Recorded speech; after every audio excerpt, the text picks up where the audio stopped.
On a crisp morning of November 25, 1940, deep in the heart of Hubei province, Japan launched what they believed would be a decisive strike against Chinese forces, the Han River operation. With meticulous planning, armored units, and air support, the Japanese army advanced into the rugged terrain, expecting a swift victory that would showcase their dominance in East Asia. Yet, as the sun rose over the misty mountains and river valleys, the reality on the ground was far from what their generals had imagined. The Chinese defenders, well acquainted with the jagged hills and hidden passes of their homeland, had prepared to exploit every natural advantage. Guerrilla units and entrenched infantry forced the Japanese into repeated clashes, turning what should have been a lightning campaign into a grueling test of endurance. By the end of the first days, Japanese troops faced not only fierce resistance but also logistical challenges that slowed their progress. Supplies ran thin, communication lines were stretched, and morale began to waver as the Chinese launched precise counterattacks. The initial confidence of the Japanese command gradually crumbled as the counteroffensive gained momentum. By November 27, Chinese forces had reclaimed key positions, forcing Japanese units into a reluctant retreat. The operation, which had begun with the promise of rapid success, culminated in a bitter failure. Approximately 5,000 Japanese soldiers had been killed, with another 7,000 to 8,000 wounded. For the Japanese army, accustomed to swift victories in earlier campaigns, this was a stark reminder that strategy alone cannot overcome the resilience of defenders fighting for their homeland. But beyond the numbers, the Han River operation represented a broader lesson about war, ambition, and human spirit. It highlighted the unforeseen consequences of overconfidence and the vital role of local knowledge, courage, and determination.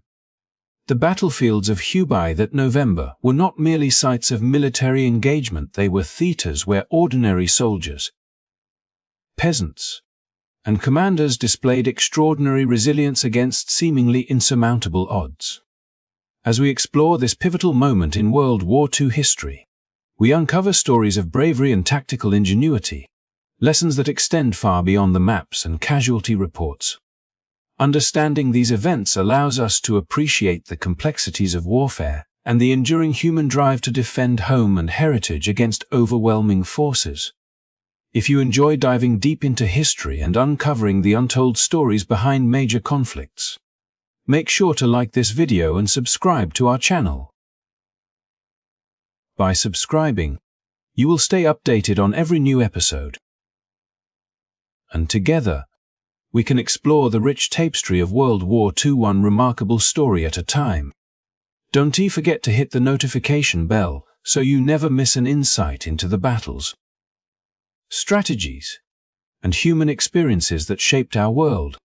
History is alive, and your journey into the past begins here. Welcome to a story of courage, strategy, and the unexpected twists that shaped the outcome of the Han River operation. As the winter of 1940 deepened across Europe, another front far from the mountains of Hubei was quietly shaping the course of World War II. One that would demonstrate the power of determination, strategy, and the unyielding will of a nation defending its homeland. In the rugged landscapes of northern Albania, the Greek army, though modest in resources and lacking the technological advantages of their Italian adversaries, embarked on a counter-offensive that would become a symbol of resilience and tactical brilliance. The Italians had expected a swift conquest, their supply lines meticulously mapped, their confidence rooted in numerical superiority and mechanized force. Yet the Greeks, familiar with the harsh terrain of their own country and the bordering regions, were prepared to exploit every ridge, valley, and mountain pass to their advantage.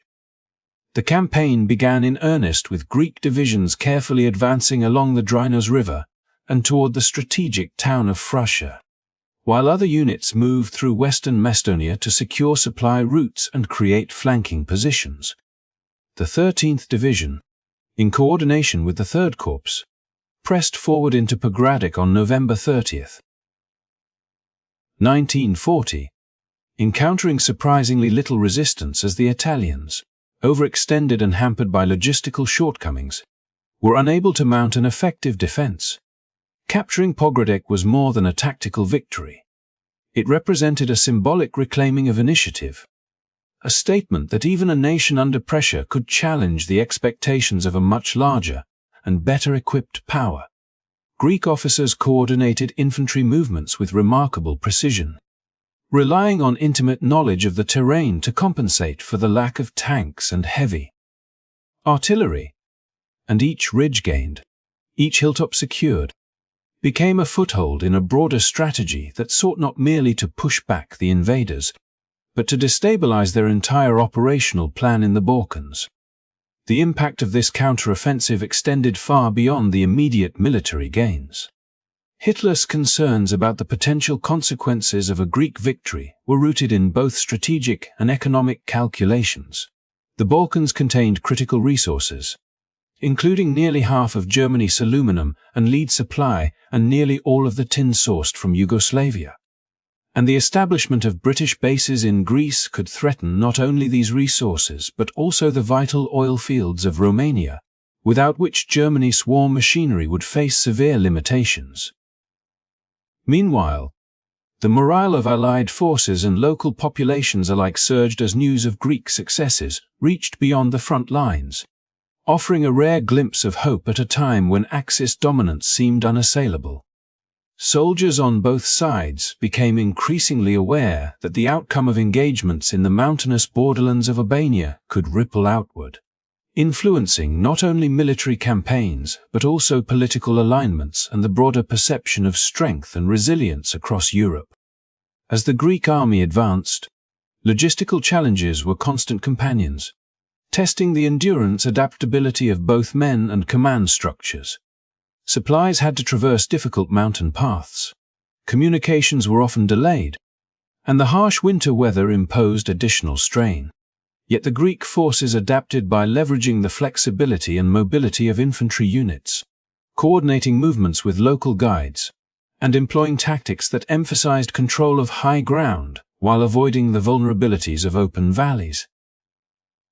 Every march, every skirmish, was a careful negotiation with the terrain itself, turning what might have been a disadvantage into a decisive element of strategy. The ability to sustain an offensive under such conditions highlighted not only the discipline of the troops, but also the ingenuity of the commanders who understood that in war, victory was as much a matter of intellect and planning as it was of brute force. By the end of November, the capture of Pogradec and other key positions had created a new reality for the Axis powers in the Balkans. Italian forces, previously confident of a rapid victory, found themselves struggling to maintain supply lines, coordinate reinforcements, and prevent further territorial losses, while Greek successes inspired both local resistance movements and broader Allied planning. The counteroffensive demonstrated that even in the face of technologically superior adversaries, effective use of terrain, disciplined coordination, and a clear strategic vision could overturn expectations, altering the momentum of campaigns in ways that were impossible to foresee from a distance.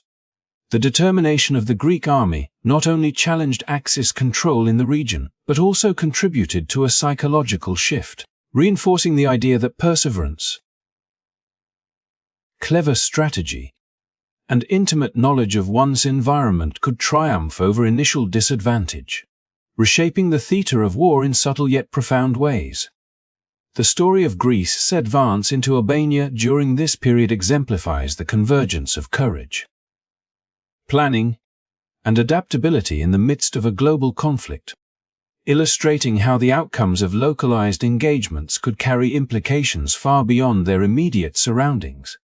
From the soldiers scaling rugged mountains under freezing winds to commanders making split-second decisions about positioning and supply, Every element of the campaign underscored the interplay between human resilience and strategic thinking. It was a vivid demonstration that war is never solely a contest of numbers or technology, but a complex interplay of psychology, terrain, and determination, where even a smaller, less equipped force can leverage intelligence, resolve, and ingenuity to achieve victories that reverberate far beyond the battlefield, inspiring both allies and adversaries alike to reconsider the nature of possibility in the midst of conflict. As the bitter winds of late 1940s swept across Europe, the city of Paris, once a vibrant center of art, literature, and intellectual discourse, found itself under the shadow of an occupying force determined not merely to control land, but to dominate minds and culture. The German Ministry of Propaganda, with meticulous attention to detail and a vision that extended far beyond the battlefield, issued directives designed to systematically dismantle French cultural influence, declaring that any support for French creativity, expression, or prestige was a crime against the German nation. The streets of Paris, lined with cafes where ideas had once flowed as freely as the wine, were now quiet under the watchful eyes of German officials. While museums, theaters, and publishing houses navigated a new reality where every exhibition, every play, every book could be interpreted as a political act, subject to scrutiny, censorship, or outright closure. Vichy France, under the leadership of Marshal Philippe Pétain, remained officially semi-independent, a peculiar blend of autonomy and subjugation that reflected the delicate balance between survival and resistance. On the surface, the administration appeared to operate with some freedom, yet beneath the formalities lay a system constrained by the occupying powers' insistence on compliance and submission. German authorities imposed harsh economic measures that drained resources, levied heavy reparations, and ensured that French businesses, from bustling bakeries to family-owned shops, operated under constant pressure. The retention of approximately 1.5 million French prisoners of war further limited the country's ability to organize or assert itself as potential leaders. Officers and skilled labor were removed from the social fabric, leaving both a human and symbolic vacuum that reinforced the narrative of dominance. Propaganda became the invisible battlefield on which this cultural war was fought, a weapon designed to erode pride, intimidate citizens, and manipulate perceptions. Newspapers and radio broadcasts were closely monitored and often rewritten to reflect German ideology, while public celebrations and festivals were either cancelled, altered, or co-opted to serve the occupiers' messaging. Teachers and artists were forced to navigate a precarious landscape where choices about what could be taught or displayed were fraught with risk, and even subtle expressions of national identity could be construed as subversive. Every lecture in a classroom, every note played in a concert hall, every exhibition of artwork became an act weighed against the stringent expectations of the occupiers, creating a pervasive climate of self-censorship and tension that seeped into daily life. Yet within these constraints, the story of Vichy France was not merely one of passive submission. Intellectuals, artists, and ordinary citizens found ways to preserve fragments of their culture, employing subtle acts of resistance, coded messages, and private gatherings to maintain the continuity of French thought and creativity. Behind doors, writers continued to pen works that celebrated the nation's history and spirit. Musicians played compositions that evoked memories of freedom, and educators nurtured students in ways that quietly defied the official narrative. These acts, often small and hidden, accumulated into a quiet but resilient assertion that culture, unlike territory, could not be fully occupied or raised. The contrast between overt oppression and covert resilience created a tense, dynamic atmosphere in Vichy France, where every public gesture was weighed against the hidden currents of private determination. German officials, confident in the authority of their propaganda and economic controls, underestimated the ability of a people to adapt, subvert, and preserve identity under pressure, while the French population learned to navigate a landscape where survival often required compromise, without surrendering the essence of who they were. The streets and institutions of France became a stage on which the occupiers sought to assert dominance, and yet simultaneously, an underground network of cultural perseverance took root, ensuring that the legacy of French thought, art, and identity remained alive, even under the shadow of coercion. The impact of these measures extended beyond immediate politics, shaping the psychological and social contours of France for years to come. Each policy, each act of suppression, was a calculated attempt to break the will of the nation, to replace centuries of influence with the ideological imprint of an occupier. Yet the resilience of French culture demonstrated that even the most comprehensive attempts at domination could not fully eradicate the creative and intellectual lifeblood of a people. From the quiet determination of educators to the subtle defiance of artists and the enduring pride of citizens navigating a constrained society, Vichy France became a testament to the complexity of occupation, where control could be imposed over land and resources but could never fully conquer the human spirit. In examining this period, one sees a vivid illustration of how war extends far beyond the battlefield, where strategies of power, intimidation, and cultural suppression intertwine with human resilience and ingenuity. The German plan to destroy French culture, while imposing tangible hardships and reshaping daily life, inadvertently highlighted the very strengths it sought to eliminate. Creativity, adaptability, and the enduring value of intellectual and artistic expression. Through this lens, Vichy France emerges not merely as a chapter of occupation but as a story of subtle resistance, where the preservation of culture became an act of defiance and where the spirit of a nation persisted even under the weight of control, waiting for the day when it could fully flourish once more. Far from the mountains of Albania and the occupied streets of Paris, the Mediterranean Sea in late November 1940 became a theater of quiet but consequential struggle, a battleground where supply lines, naval maneuvers, and intelligence operations would determine the momentum of the war far more subtly than the explosions of artillery on distant hills. Operation Collar, a British convoy mission, set sail from Gibraltar with the vital task of transporting supplies to the besieged island of Malta and the strategic port of Alexandria, lifelines in a region where Axis ambitions threatened to choke the Mediterranean and sever Allied communications. The operation was fraught with danger, not from the violence of open battle alone, but from the ever-present threat of interception by Italian naval forces, whose warships, battleships, cruisers, and destroyers prowled the waters, anticipating every move of the British fleet with the hope of cutting off these crucial shipments. As the convoy advanced through the sun-dappled waves, the meticulous planning of British Naval Command ensured that the merchant ships were accompanied by protective escorts, including cruisers and destroyers, moving in coordinated formations that maximized defensive coverage while minimizing vulnerability. Each ship maintained constant radio silence, navigated with precision, and relied on the skill of its crew to anticipate both natural hazards and enemy action.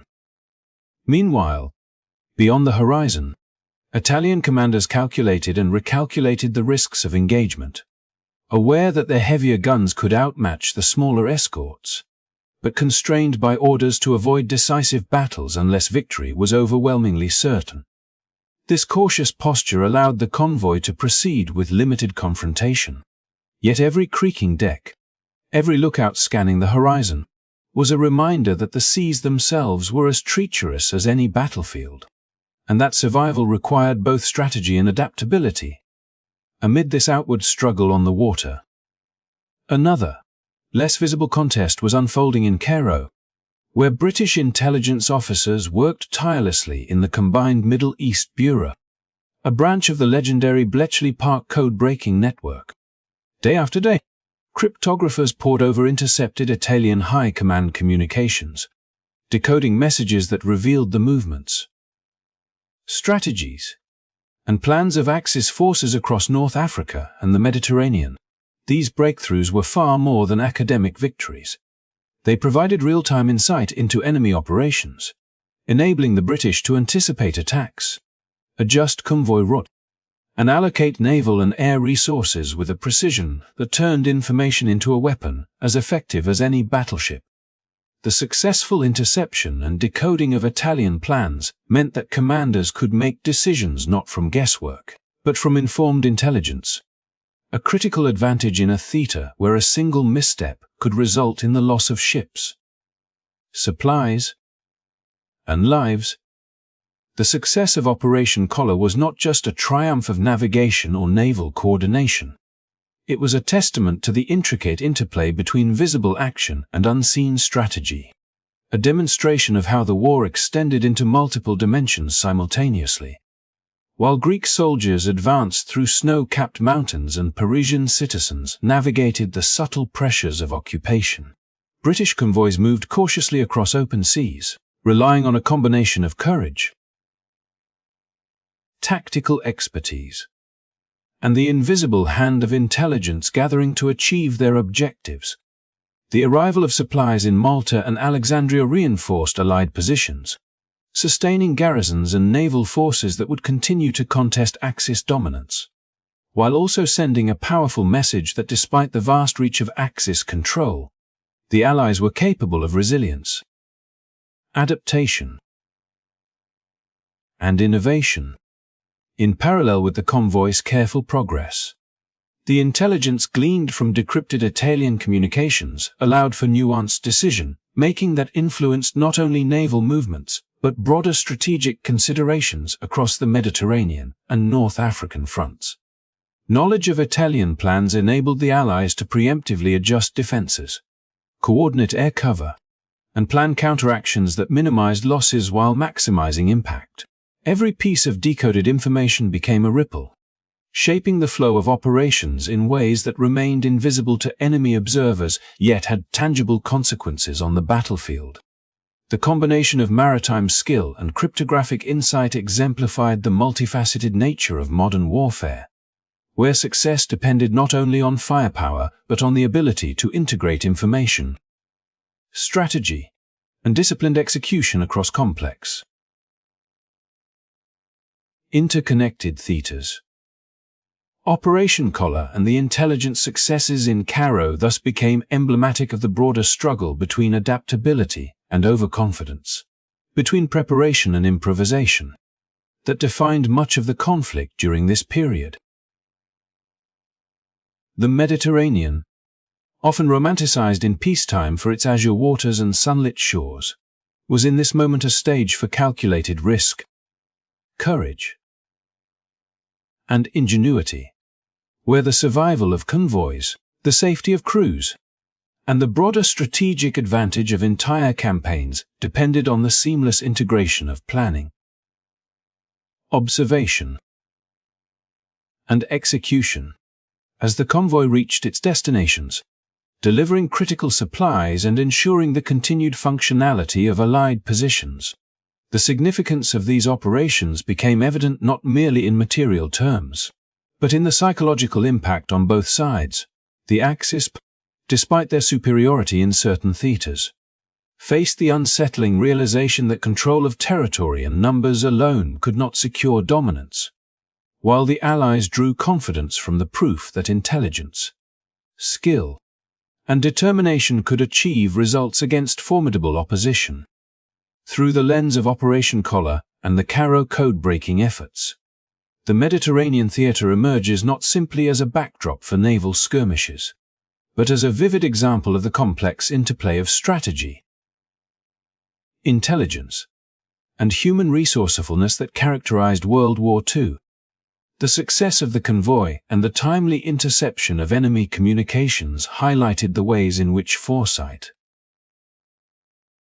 meticulous planning, and adaptive thinking could shift the balance of power, even in environments dominated by a seemingly superior force, reinforcing the enduring lesson that in war, knowledge is as vital a weapon as courage, and that every decision, whether made on the decks of a ship or in the quiet chambers of a code-breaking office, contributes to the unfolding tapestry of history in ways both immediate and profound.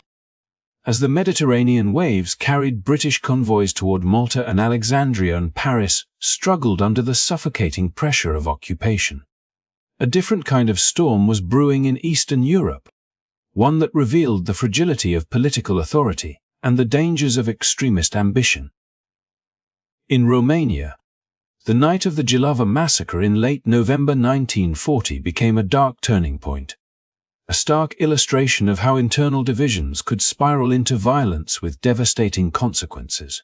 64 political prisoners were brutally killed within the walls of Jilava Penitentiary, an act orchestrated independently by the Iron Guard, the ultranationalist and fascist movement that had gained significant momentum in the country. Their actions were not merely a violent purge.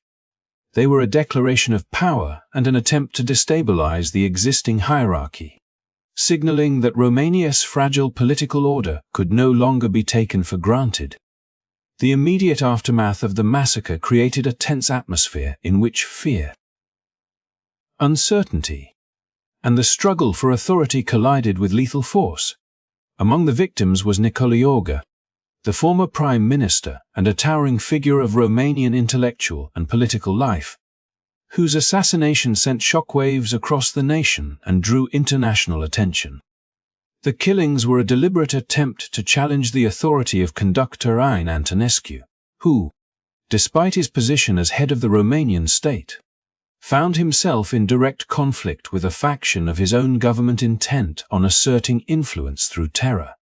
The Iron Guard's willingness to act independently, without consultation or consent, exposed deep fractures in the mechanisms of governance and highlighted the dangers inherent in sharing power with radical movements that placed ideology above law and order.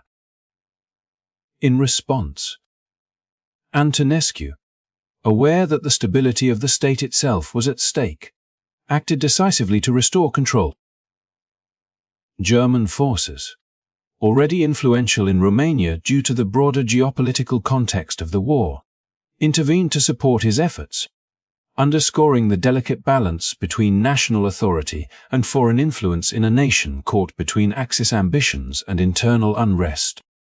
The intervention was more than a simple restoration of order. It was a demonstration of the complex entanglement of domestic politics with the strategic imperatives of global conflict, where local disputes could quickly escalate into events with far-reaching implications. The presence of German forces, ostensibly to stabilize the situation, also reinforced the notion that Romania's sovereignty was conditional, contingent upon the approval and oversight of its more powerful allies, and that internal factional struggles could not be entirely contained without external involvement. Amid this turmoil, the ordinary citizens of Romania found themselves navigating an environment of fear, uncertainty, and rapidly shifting allegiances. Every day brought the possibility of sudden violence, arbitrary arrests, and the unsettling knowledge that ideological zeal could override reason, justice, and precedent. Yet even within this climate of intimidation, the actions of Antonescu and the subsequent German intervention highlighted the potential for authority to reassert itself when faced with internal disorder, demonstrating that the forces of governance, when decisively applied, could contain chaos, at least temporarily. The interplay between radical insurgency and measured response created a tense narrative in which every decision carried weight not only for immediate survival but for the broader trajectory of Romanian political life during the war. The events surrounding the Jilava massacre also provided a stark contrast to the other theaters of the war unfolding simultaneously.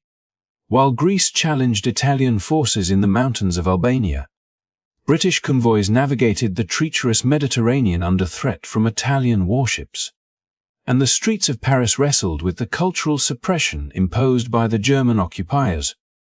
Romania confronted a crisis that was simultaneously violent, political, and symbolic.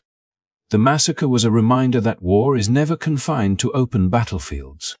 It permeates political institutions, social structures, and the very identity of nations, with extremist movements exploiting moments of vulnerability to assert influence and reshape the course of governance. In Romania, the actions of the Iron Guard threatened to destabilize not only a government, but the broader alignment of the country within the Axis sphere, illustrating that internal cohesion is as crucial to national survival as the strength of armies or the precision of convoys. As the dust settled in the aftermath of these violent events, it became clear that the Gilova massacre had lasting repercussions for the structure of power within Romania. Antonescu's efforts to contain the Iron Guard and re-establish order were a necessary assertion of authority. Yet they also revealed the limits of national autonomy under the shadow of German influence.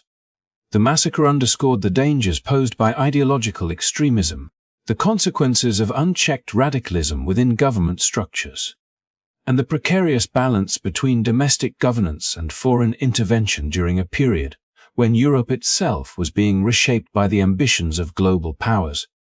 The lessons of this episode extended beyond the immediate borders of Romania, offering a vivid example of how factionalism, violence, and the struggle for legitimacy can interact with broader geopolitical currents, producing outcomes that resonate far beyond the initial act of aggression.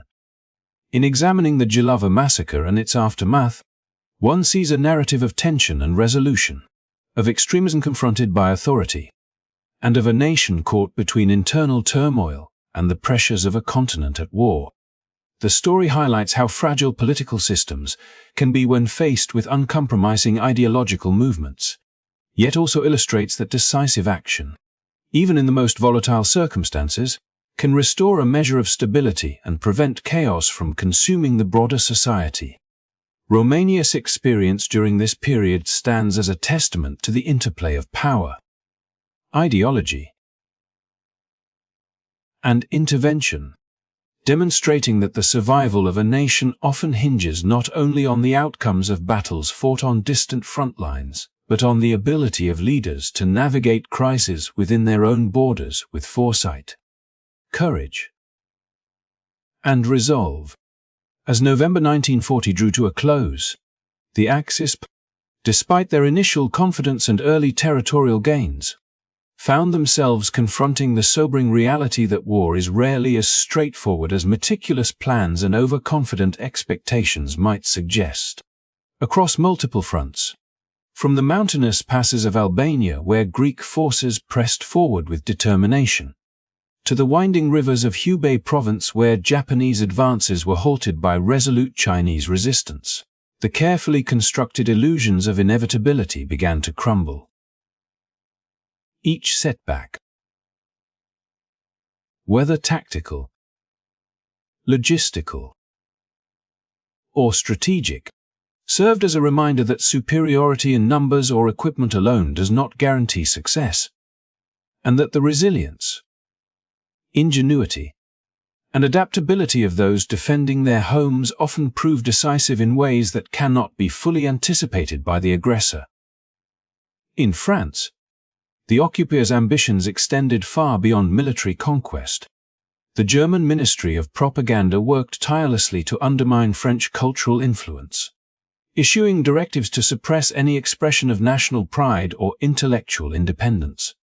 While Vichy France operated under a veneer of autonomy that masked both coercion and subtle resistance, the streets of Paris, once bustling with artistic vibrancy, were now a stage upon which a battle for hearts and minds unfolded, with economic measures, imprisonment of French soldiers, and a pervasive atmosphere of intimidation designed to weaken both morale and identity. Yet even in the shadow of such comprehensive control, the human spirit persisted. educators, artists, and ordinary citizens found ways to preserve fragments of culture, maintain intellectual discourse in private spaces, and quietly resist the erasure of their heritage, reminding us that culture, unlike territory, cannot be fully occupied.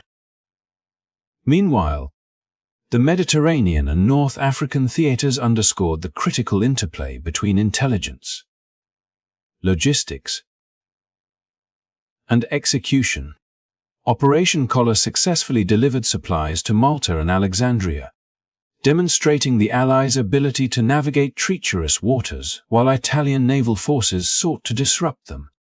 British codebreakers in Cairo intercepted and decrypted Italian high command communications, turning knowledge into an effective weapon that shaped strategic decisions and ensured that supply lines remained open. The convergence of meticulous planning, courage, and intelligence revealed that modern warfare was not only fought with guns and bombs but also with information, foresight, and coordination, highlighting a dimension of conflict where insight could be as decisive as firepower. Even within Axis-aligned territories, internal instability complicated the narrative of power. In Romania, the Gilova massacre exemplified the perils of factionalism and extremist ambition, as the Iron Guard clashed with leader Ion Antonescu, executing prominent figures and forcing German intervention to restore order. Such internal conflicts weakened cohesion and diverted attention from broader military objectives, revealing that controlling territory was only part of the challenge. Maintaining authority and navigating ideological rivalries within occupied or allied nations was equally critical. Across these regions, the war was as much a struggle of governance, politics, and culture as it was of armies meeting on the battlefield.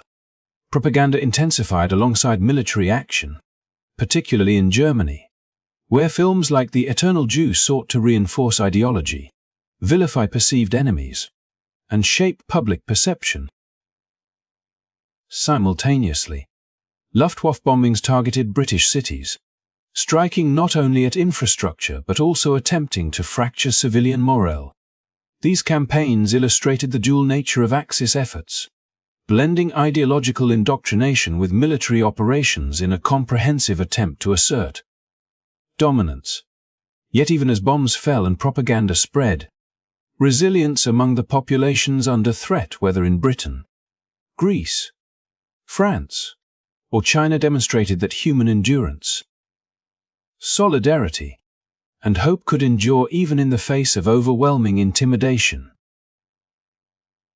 Taken together, the events of November 1940 reveal a world in flux, where confidence and hubris met the unpredictable realities of resistance, strategy, and human determination.